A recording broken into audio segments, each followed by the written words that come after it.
Merci de suivre ce deuxième volet de l'actualité. Amnesty International s'est inquiété hier du nombre de personnes tuées en Guinée, à savoir 18 depuis le début de l'année, dont 3 au cours des 2 dernières semaines. C'était lors des manifestations de l'opposition. Amnesty International demande aux autorités de Conakry de veiller à ce que personne d'autre ne perde la vie. L'opposition estime à 98 le nombre de manifestants tués depuis l'arrivée au pouvoir en 2010 du président Alpha Condé.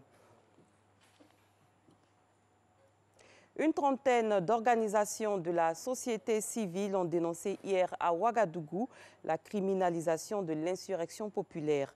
C'était à l'occasion du 4e anniversaire du soulèvement qui a entraîné la chute du président Blaise Compaoré en 2014.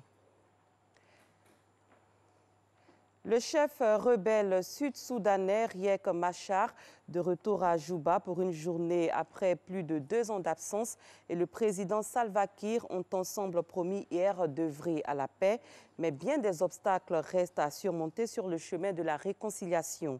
2 ans et demi à peine après son indépendance, le Soudan du Sud a sombré dans la guerre civile en 2013 à Juba, lorsque Salva Kiir, un Dinkan, a accusé Riek Machar de l'ethnie Nuer de fomenter un coup d'État.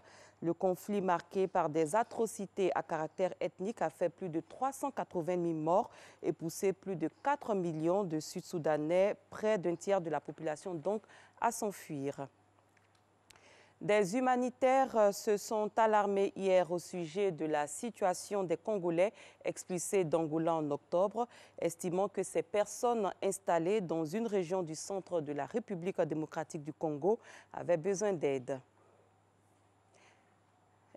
Et c'est la fin de ce deuxième volet, de l'actualité. Je vous retrouve dans 30 minutes. Merci Maï.